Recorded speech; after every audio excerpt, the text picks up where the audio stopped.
Too fancy, too furious. Wine by internet historian.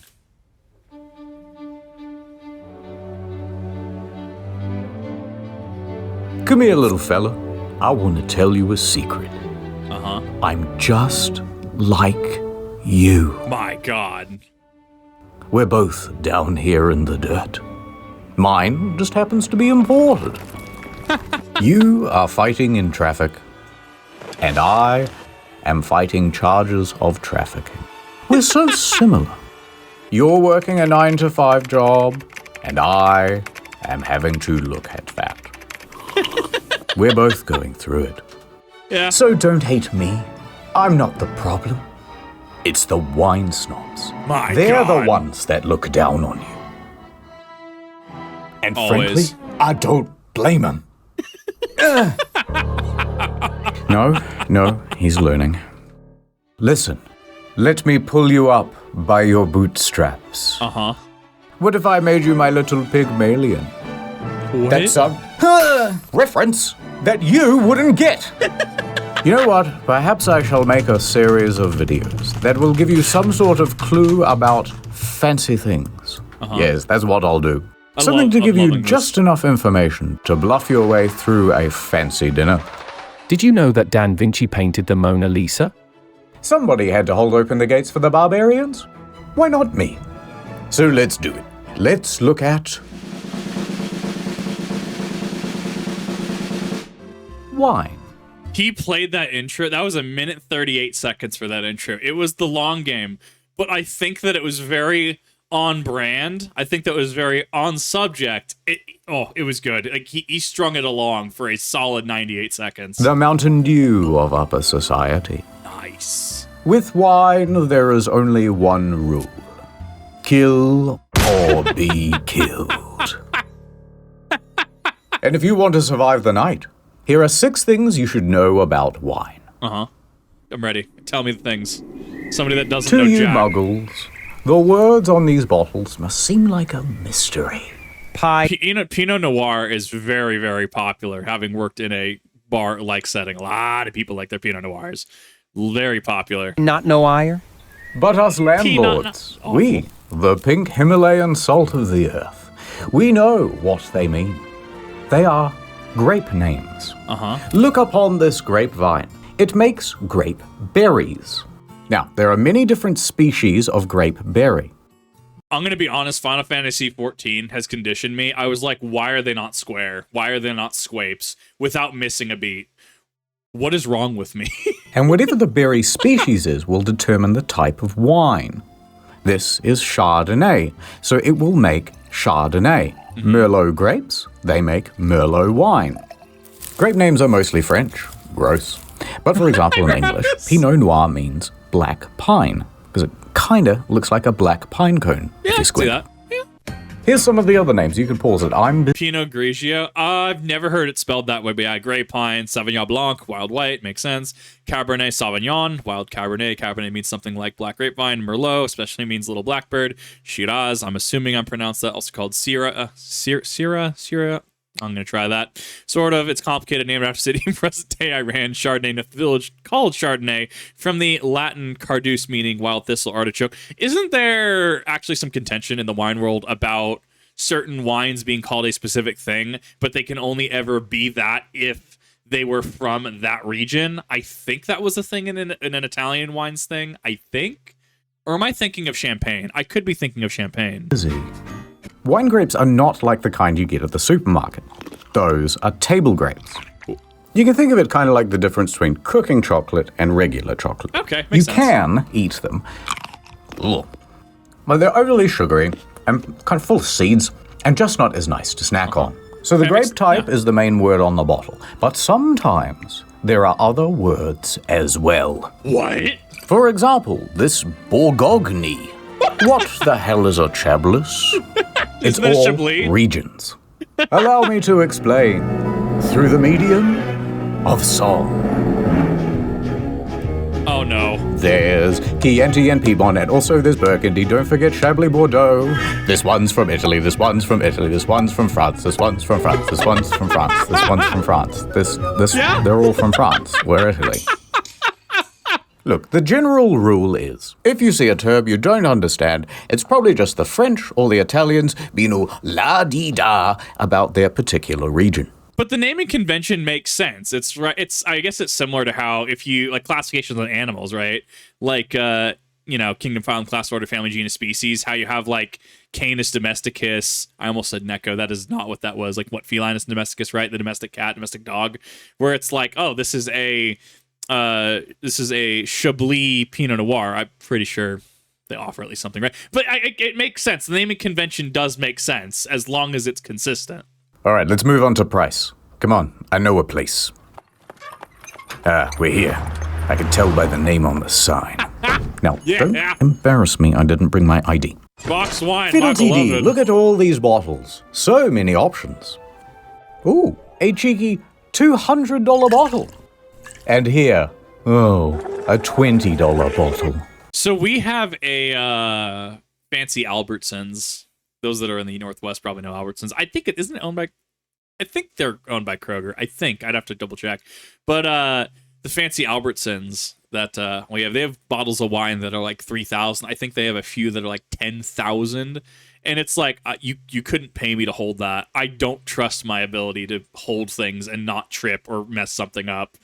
Like, it's cool, it's pretty. I will look at it. I will never touch that. Now, I bet this $200 bottle tastes way better, right? Not necessarily. Like it's got to be 10 times better than this one. That's just basic math. Go on, though. You choose one. Oh, no. Well, it was supposed to be a trick question, but they both taste pretty similar, right? There's not some threshold that you get to where it gets more expensive, and then it tastes better, and then more expensive again, and it tastes even better, until it gets so expensive and so incredible that it's like nothing you've ever had before. Break through the conditioning. This is just old grape juice. Now, if you're a little bi-curious about the more expensive bottle, sure, why not? Gold letters grace the label, hand engraved by goldsmiths. Famed wine critic described the taste as mind-boggling. But realistically, after about $60, the flavor doesn't get much better. I could see this. This actually makes sense. This curve actually makes a lot of sense. So it's not to say that it doesn't get any better, but it kind of flatlines, or the variation and the quality increase just for all intents and purposes peters out a little bit. And I'm sure absolutely to a refined palate, I do not have a refined palate. I eat burgers like every day. And I don't know. I've probably killed my tongue with all the soda and stuff that I've drank over the years, like any sort of like flavor receptors. But what I can say is that to a refined palate, I'm absolutely sure that they're going to be able to tell the difference between something in the $80 to $90 range. Oh, well, this one does this better than this. This is more robust. This is more bold. Right? I'm sure that there are people that can do that. But as a general $60 price point, I could get behind this as kind of a generalized rule. In fact, it plateaus out and it can even go down. The best quality to price ratio is all the way over here, much lower. About $20. That's how much you should spend on a bottle of wine. Now, some people will say that I'm putting my heart and soul into this thing. That's fine. I'm making a form of art. Okay. How much is that worth? How much is art worth? Whatever you charge. About $20. But what about the Vintage? The Vintage, oh my god. No, and here's the thing, right? For someone like me that really does not care about alcohol, right? If I have to have wine at a fancy event or a dinner, or I'm toasting somebody, right? Okay, like $20, whatever. If this is your thing, right? Because there's people that do like Magic the Gathering, right? They have entire collections of that. Or if their thing is collecting firearms, right? Or like you have Brandon Herrera's wall, that kind of thing, right? You know, stuff like this. If that is your thing, absolutely there should be an upper limit to that. And this is an excellent vintage. The craftsmanship on this is amazing. Maybe there's gold leaf on here, right? I can totally see this having an upwards limit, so to speak. This having an upwards potential. If that is your thing, perfect, awesome, go for it. If you're just looking to get smashed, right? If you're just looking to get smashed, $20 is $20. Whoa, look at this. a couple of cromulent slender necks. And they're the same price as well. But this one is from 2019, and this one is from 2022. Well, surely the older one is the better one. Not necessarily. Right? Not necessarily. No. I think it comes down to what years were fine. So if we have, say, a 2019... Back that I thought 2022 was last year. Oh my God, where's my sense of time? So it depends on the year, right? There are years in trading card games where formats are just better, are there not?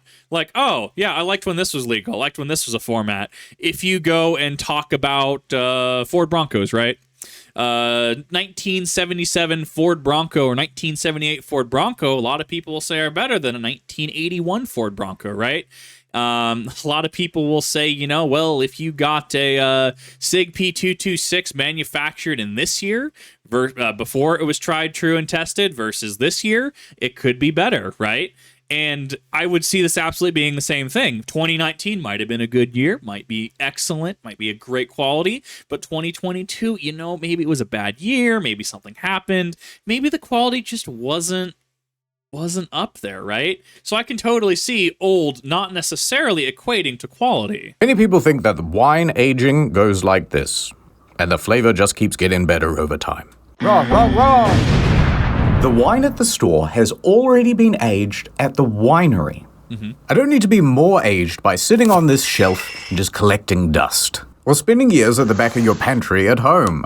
If I'm for sale, I'm ready to be consumed. I'm ready to have your hot lips wrapped around me. In fact, the general rule goes a corked bottle should be drunk within 5 years and a capped bottle within 1 year. Really? Interesting. Come, there's more. Let's pretend I am a waiter at a restaurant.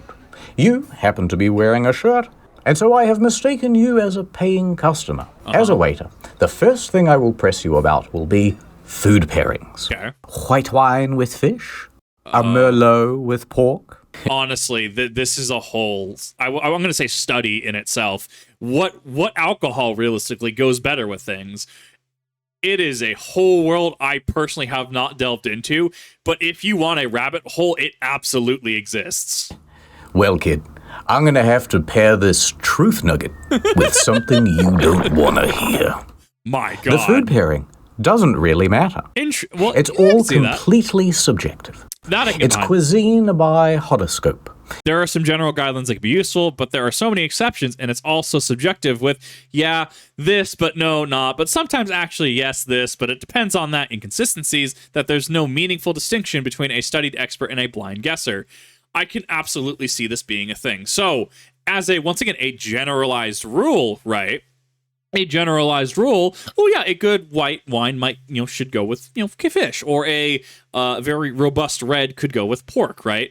As a general thing. However, the customer can come back and you say, well, I don't necessarily like reds. What do you got in a nice white wine, right?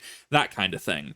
And at that point, that can tip off the waiter, especially if they're learned in how to properly assign, wine choices. It can tell them that, okay, well, if they don't like reds, well, I've heard this personally goes well with fish. This is the recommendation for this. Might I offer this?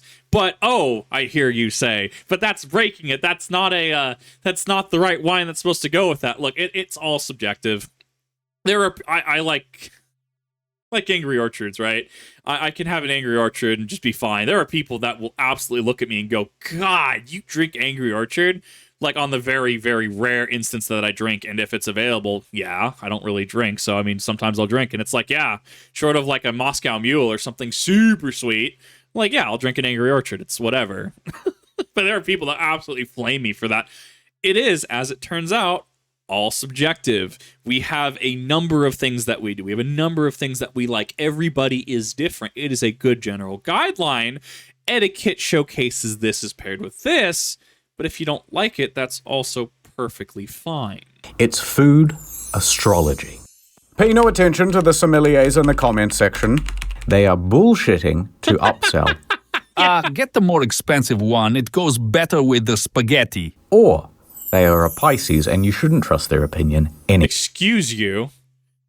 Oh my god, I forgot that I'm a Pisces. I'm literally a fish. What is with these fish memes? I'm not even planning this out. I'm not. This is not on purpose. What is with the consistent fish memes? Something else to expect at a restaurant? Expect to get ripped off by the markup.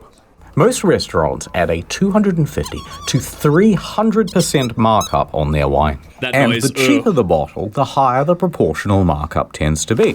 So a $20 bottle will turn into an $80 bottle. But a $100 bottle may only rise to $150. They make it up. Most people get the second cheapest bottle on the menu, regardless of the pairing, and that'll do just fine. And that's it. No more tips. Unless you want to leave me one. Actually, you know what? I got a fucking tip for you, mate. Ad time. I bet you're wondering how I got this cog in my knee. Awful. That's because I became the face of Incognito, the service that helps you be forgotten on the internet. I used to be a humble florist. One day we received a shipment of forget-me-nots. But inexplicably I fell in and ate a bunch of them. I forgot everything that day. My address, my web browsing habits, where I worked, what my child's face looked like. I was supposed to pick it up from daycare, so that was kind of embarrassing. I just picked one of the kids that kind of looks like me. Oui, monsieur. Close enough. Have you ever signed up for some dodgy website? Have you ever dodged up for a legitimate website and they sell all your details onto a dodgy website? That's where I come in. Incognito man and a nana boy.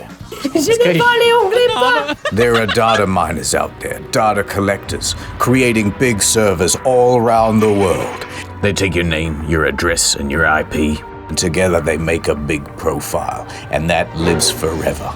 I am here to send them annoying legal notices to tell them to f*** off. Take Steve off your database. European law this, American law that. Go to incognito.com/internet store to get 60% off an annual plan. The cog signal. I swoop into the data centers. Legal notice. Tangle up their processes with admin. Who are you?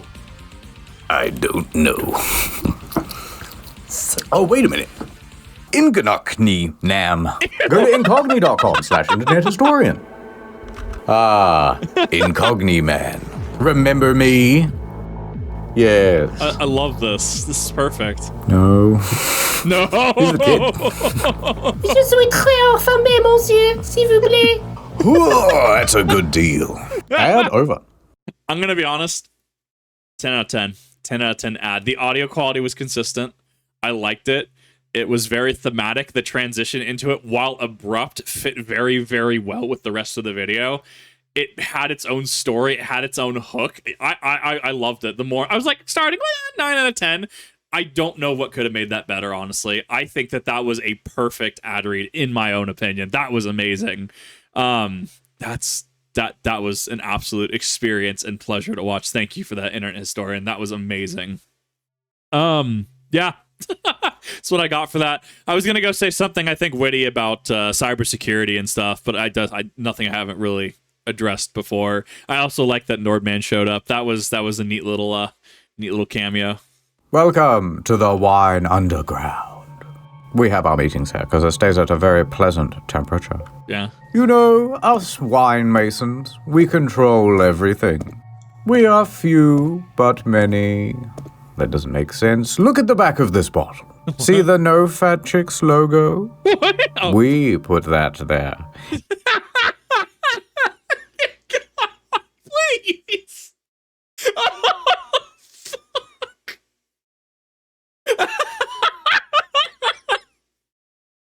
Hold up. Hold up.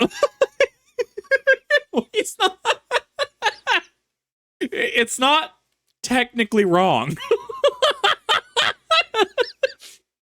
That was awful. I'm gonna go to hell for that. It is the symbol of our organization. We have a dirty finger in every glass of government and corporation stuff. If you cross us, oops, perhaps you'll have a little accident. Last year, Little Upstart tried to make wine actually taste good. You know, like how grape soda does? Cut him up so good he had to get stitches. We caught one reporter trying to dig around into our operations. We all know how that one ended. With an airstrike. All right, my little juice box. I'm going to let you in on a secret. Why is champagne called champagne? Well, I'll tell you. It all began in 1668. In the Abbey of St. Peter in northeast France, there's something spooky going on. Okay, so it was France. Isn't it? It is only champagne if it comes from this area of France.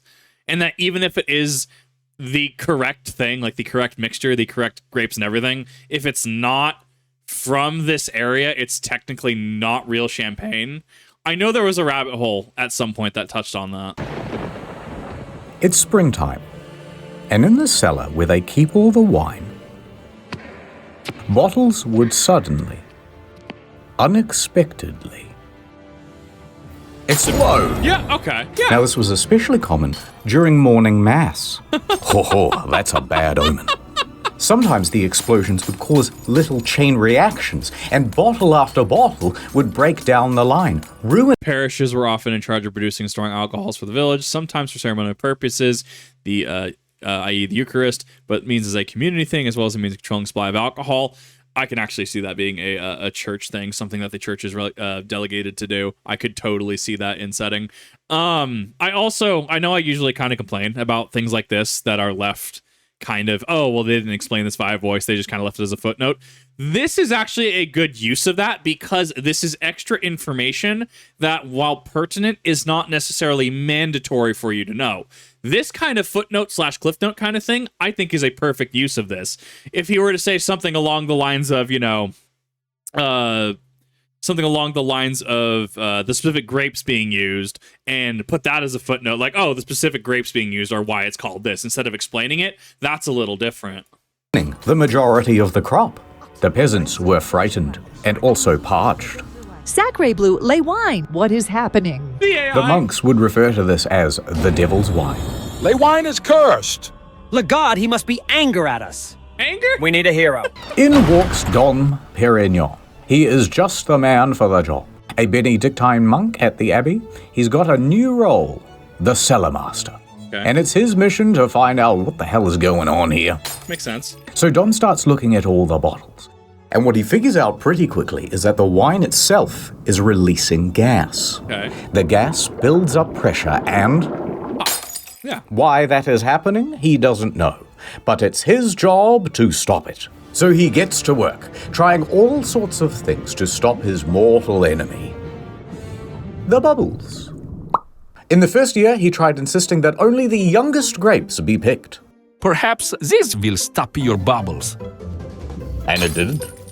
Okay. The next year, he changed up how the grapes were pressed. Push harder, we'll squeeze out the bubbles.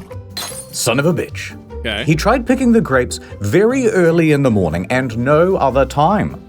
Nope. And on and on. The bubbles would win the battle every year. For 8 long years, he... Dude's persistent. He's got a method to his madness. Like, he's trying trial and error, especially for, what is the 1668? I mean, nowadays, you can write entire papers on this. He has a problem. He's going into the problem with methods to get this to work. And it's not like you can do a mass amount of experiments in a short period of time, because it takes time for, the wine to actually become wine from grapes, right? That it's a process. So it is going to be a long period of trial and error with each batch, I'm assuming, taking a year each. This is very fascinating, actually, to see just science in motion. Tried all sorts of different things, and no strategy worked. No, the bubbles. Eventually, he was at the point of almost giving up. Until one day, hey, what if the wine is still fermenting? So he takes a couple of the bottles and he opens them and, it is. Interesting. We ferment the wine. Once it's done, it goes into the bottle. How does it then start fermenting again? How is that possible? And here the mystery was solved. This is why sometimes you just need to take a break from a project, and then you come back to the project, and you're like, oh my god, it was so simple. People in the chat and comment section go, it had that exact moment when they figure something out like that after they take a break. So it turns out, in North France, they have very fast-changing seasons. Okay. And owing to that, the yeast doesn't actually get time to do its job. Interesting. Instead, it would get cold very quickly in the winter, and all the yeast would go dormant. Right. Then the winemakers would go, oh, brilliant, fermentation slowed down, it must be done. They would then bottle it, and they would store it. But Right. once summer came back around, It would the start process fermenting would spring back to life, and carbon dioxide would build up, and... Right. Okay, he thinks, I cannot change the climate. Perhaps I shall not win the war against the bubbles. Now, the bubbles do you are his adjust it? enemy, and he has another enemy. The English. Therefore, the enemy of his enemy or something. Anyway, he starts talking to the English, and he goes, hey, how do you guys stop your bottles from exploding? And the British go, You what, mate? Cool. Well, peep at how thin the bloody glass be in it. Thin glass is the problem. Okay. Makes sense. Thank you for using this text-to-speech preview. For a paid version, please go to... See, the English have created new coal-fired bottles with much thicker glass. Interesting. Then they put a cork in the top. The growth of England's population and industry led King James I to be concerned that the forests would be overharvested and stripped bare. This is especially a problem at the time because it meant not enough timber for the Navy to make ships, so he passed a law heavily restricting deforestation. The English then, out of necessity, shifted to using coal for its manufacturing process, which burnt a lot hotter than wood, ideal for glass making. This new tech meant that he could make better and sturdier glass bottles. Once again, as a footnote, as an aside, excellent background information to have. And what he's going to explain of this, right? Totally makes sense. I'm really digging this. This is formatted very well. And it allows them to make very foamy beer. That's right. He could just use thicker bottles and he won't have to worry about stopping the bubbles at all. So Dom goes running back to France. He's panting, he's sweating, and there's bits of brie on his shirt. He's going, better bottles, better bottles. Everyone's confused and terrified. But they give it a shot. And there it was. The Interesting. people of France loved it. I love this new style. Even the French royals were enjoying new wine, TM. He even started adding extra yeast and sugar to really get the bubbles going. Ooh. And so Dom Perignon had created what we call today champagne. Now, Interesting. there's a 19th century marketing campaign that says the moment he uncorked his champagne for the first time, he tried it and said, come quickly, I am tasting the stars. But that's actually a myth. He never really said that. Interesting. There's still a problem. And this one, Dom cannot fix. The pulp. Okay. If you bottle wine while it's still fermenting, so that you can keep the bubbles in, you're also trapping in a bunch of dead yeast and debris and gross particles too. Right. Also, it's all cloudy. No, we want it clear. We want it crystal looking. How will we ever solve this problem? Dom dies. 1805, in walks Madame Clicquot. She's just the man for the job. I'm also French. I have come to remove all the little beats. I will clench my teeth together and go pitu back into the bottle. Now, What? Madame What? Clicquot was a very shrewd lady. Okay. Her husband died when she was in her early 20s, My husband is dead. Lol. and part of the estate she was bequeathed included a winery. She immediately got to work, making it into a successful business. I shall invent a process called lay riddling. Here's what you do, right? You put these bottles on a rack at a 35-degree angle with the top facing down. Okay. Every 2 days, she would give the bottle a little shake and slightly increase the angle. After 8 to 10 weeks, all of the sediment would come to rest in the neck of the bottle. Interesting. Quick Okay. tangent.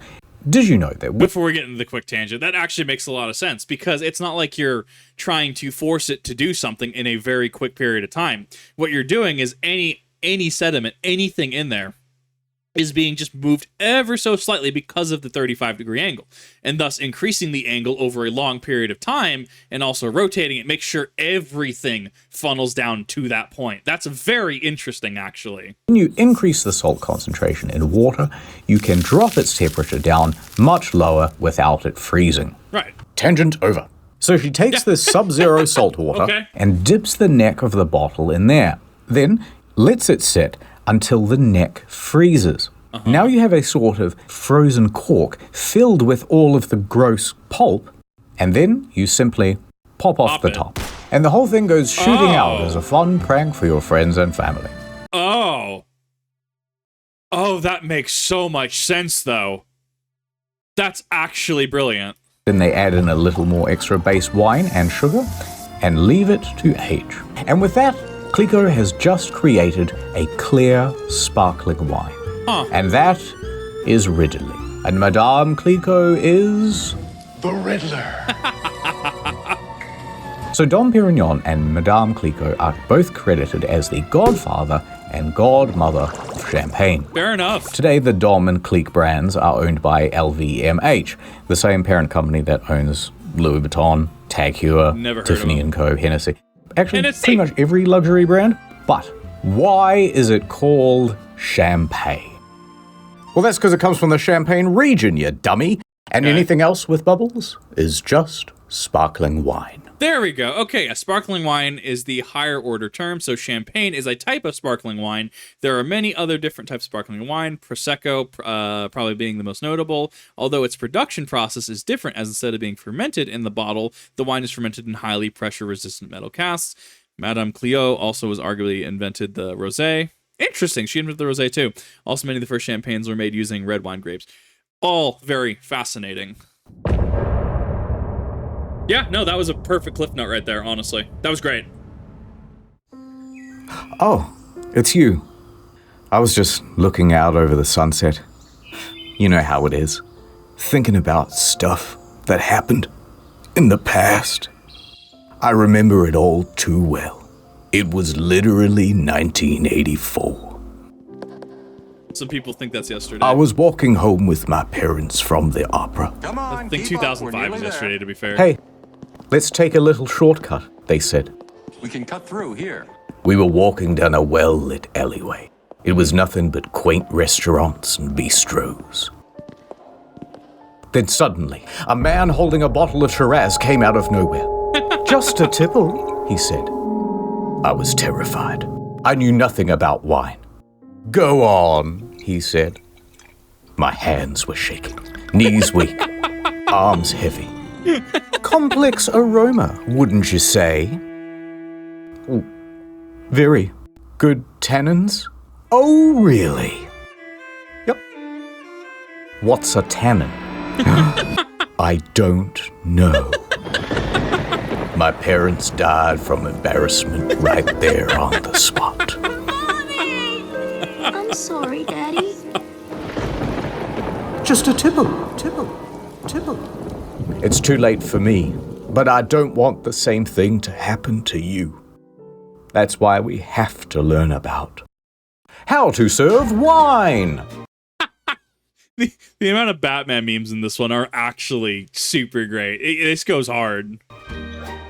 Okay, that's a transition. Yeah. So you've bought a bottle of wine to show your friends and family how successful and sophisticated you are. Did you know that Da Vinci painted the Mona Lisa? So let's go through how to serve the big three. White, red, and champagne. Let's say you've bought champagne. I honestly thought champagne, despite the whole last section, I honestly thought champagne fell under whites. Interesting. Huh. I get that makes a lot of sense actually. I'm becoming edumacated today. That bottle goes in the fridge. Okay. Champagne is served cold always. Chilled. To open, peel off the foil and do not aim it at your face. No. Then twist off the metal thing. If you want people to think you're fancy, use the proper word, muselette.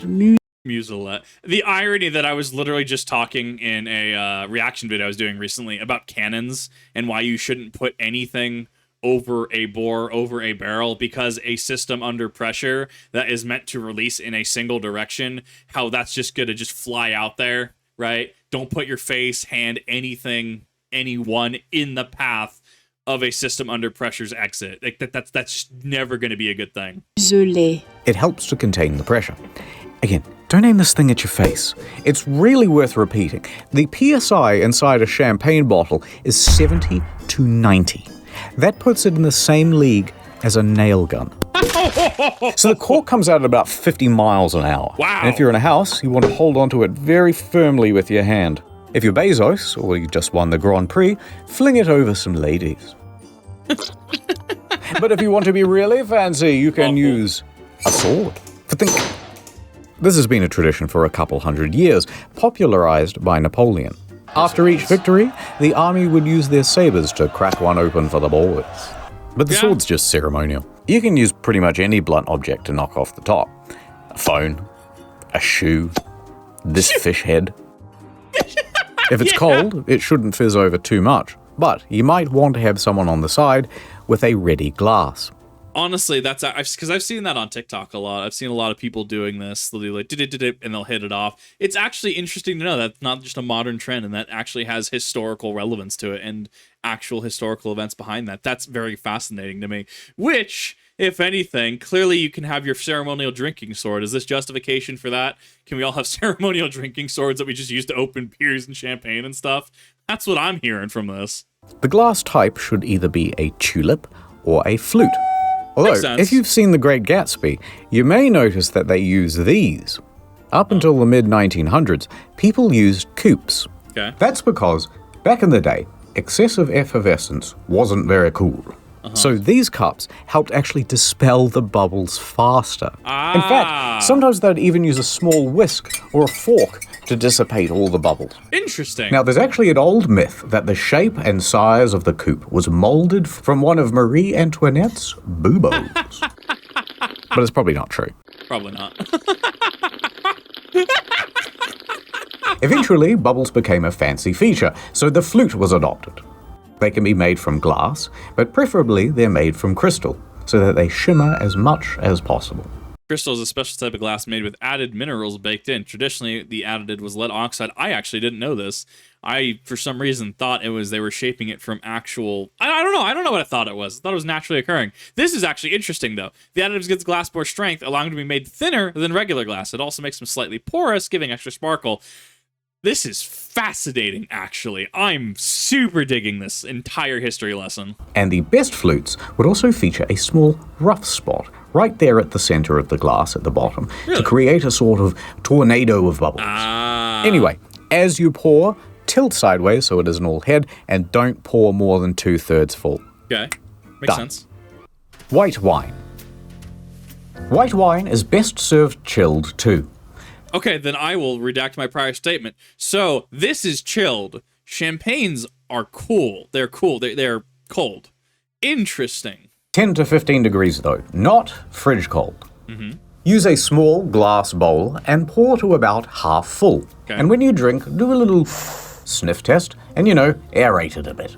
Then hold it down low on the stem so your hands don't heat up the liquid. If it's not to your taste, cut it with 50% Sprite and add a few ice cubes. Done. Reds. Warm, Red right? wine is not chilled. It is served at room temperature. Yeah. When you first open it, you're supposed to let it sit for a while to oxidize. Okay. That gives it more flavor. Interesting. Although, if you don't want to wait, you can just pour it into a decanter. That does the same thing. To drink from, we want... I actually want to know. Actually, want to hear that. That sounds like an interesting little science aside. A decanter oxidizes the wine, but technically its main purpose is to decant. Red wine, especially the aged stuff, have solids that either haven't filtered out or have dissolved into the liquid. Over time, these precipitate out, and you get a bunch of grit at the bottom of the bottle. The decanter lets you pour the wine out easily, so the grit doesn't make it into your cup. Interesting, actually. That is a very interesting workaround. And part of this is also not just a history look back. It's looking back at like society and stuff like that. How the champagne in that specific glass, right? Oh, well, people at the time were embarrassed to have bubbles, but you see how that evolves into, oh, well, this is a selling point of that. You could also argue that, peasant alcohol, peasant drinks, if you will, didn't do that, but theirs did, so they could use it as a selling point to seem fancy. It's also akin to lobsters are mudfish, they're actually garbage crustaceans, but it's perceived as a rich and high-class food item, right? And hence part of why they're so expensive. To drink from, we want a big bowl on a stick. Okay. So you get a full face of the aromas of the grape blood.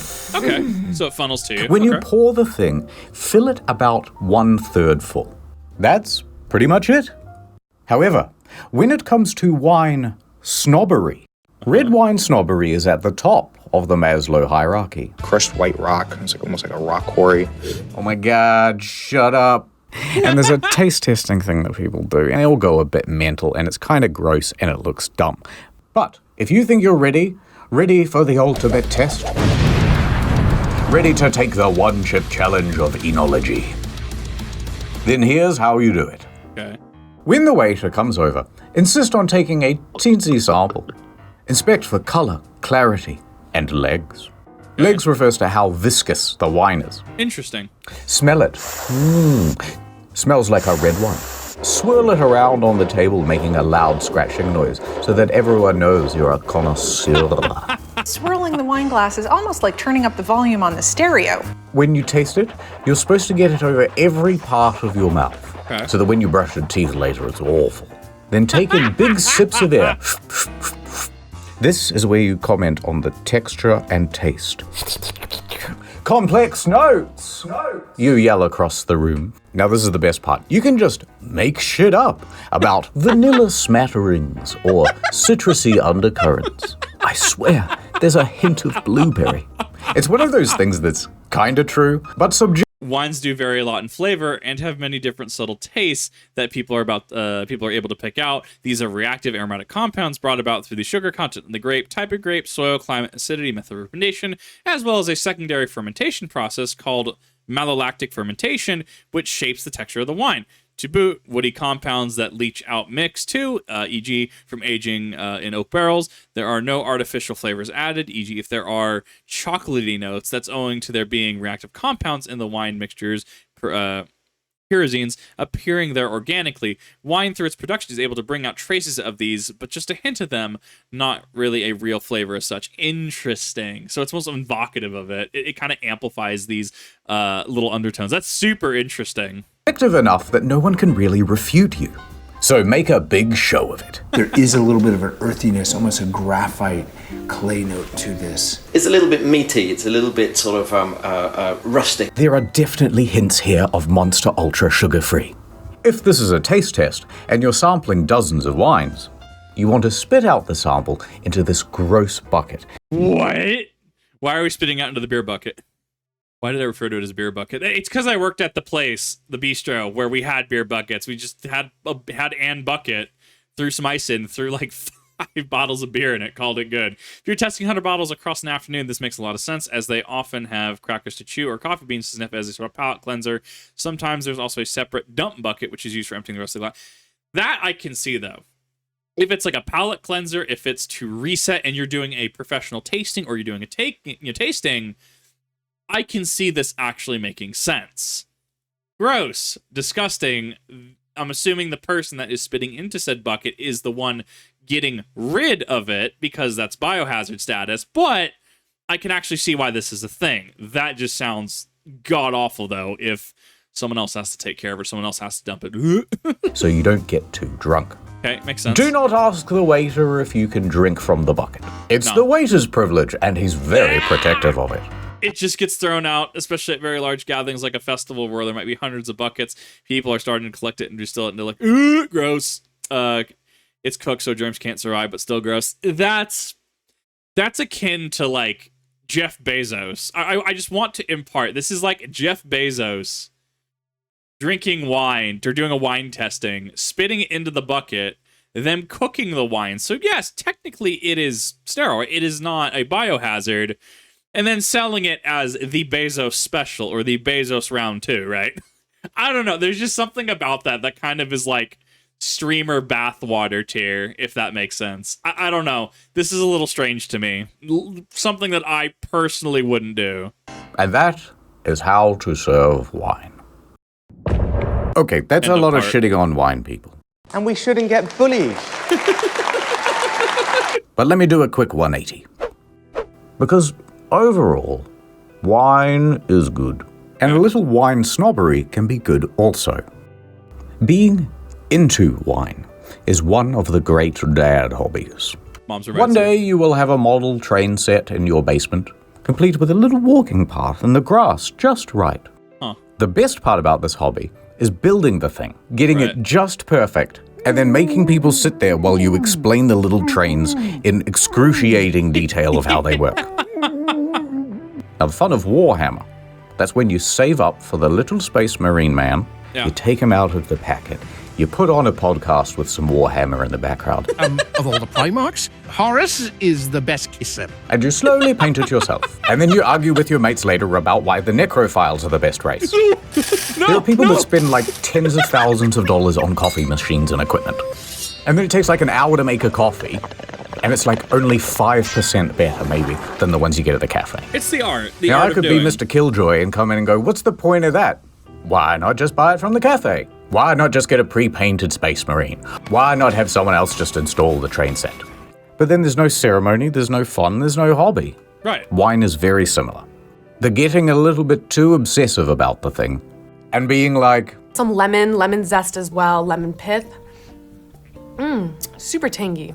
Is the purpose of wine. It's the fun of wine, which is why wine is better than just some old grape juice. And you fucking wine loser snobs, you know what? You're all right.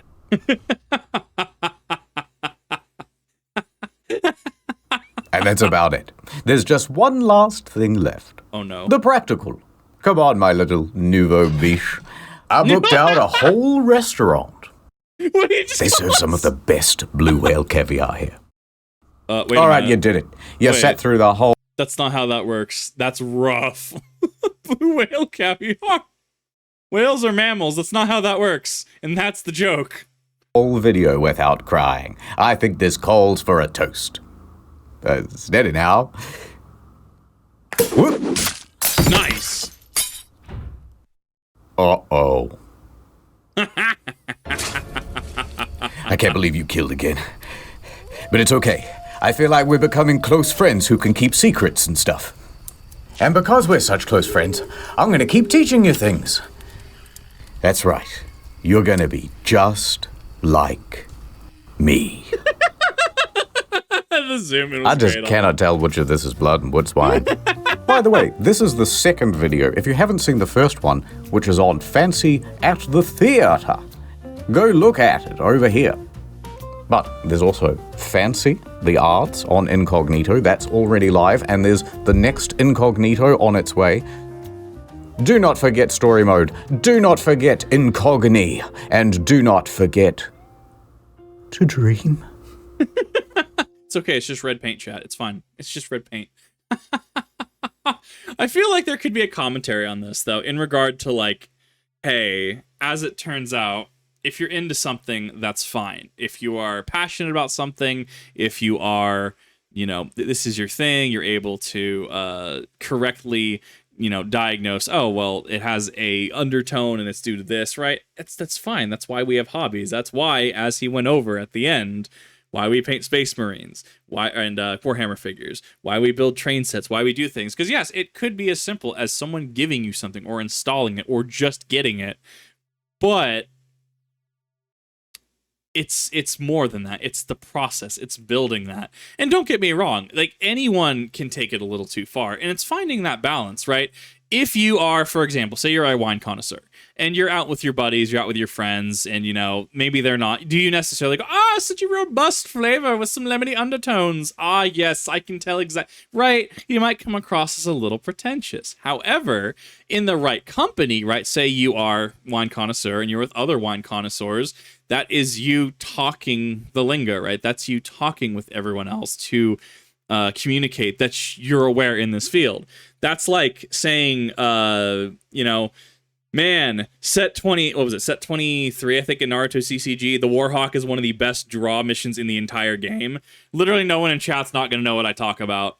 There are I could say Hatogurama in L5R Emperor Edition was literally, like, when it was legal, drop 3 in the deck because you play 37 cards. Technically 34, you play 34 plus 3 duck, right? No one's going to understand that. Versus if somebody doesn't, you know, I'm just with randoms, like, yeah, no, we have this, like, card, and it just, like, it per copy of this duck in this deck, you have one, your maximum deck size is decreased by 1. So yeah, you end up running 34 cards plus 3 duck for 37 out of 40, and it's legal. Or if I'm, okay, what's the Warhawk? Okay, fire mission, turn 3, pitch 1 for hand cost, draw 4, give 2 battle rewards. And then I can, make an MTG analogy, Pokemon analogy with prize cards, etc. But unless you're in that field specifically, I would come across as pretentious for just being like Warhawk best draw spell in game, or draw spell, Warhawk best draw mission in game, or other example, right? So there is going too far. It's also reading the room, knowing if the people around you understand what you're talking about. If they don't understand what you're talking about, just don't come across as pretentious or come across as a dick. That's all I think we can agree upon. But this was awesome. I actually really loved this. I've successfully doubled this video in length almost. And I'm curious what you guys think. Curious if you guys think my analogies are on point. Curious if you guys don't think my analysis is on point. Curious what your guys' favorite wines are. Curious about, I guess, what your thoughts on this are. Let me know in the comment section down below. Thank you, everyone, for coming out. Definitely appreciate it. See y'all in the next one.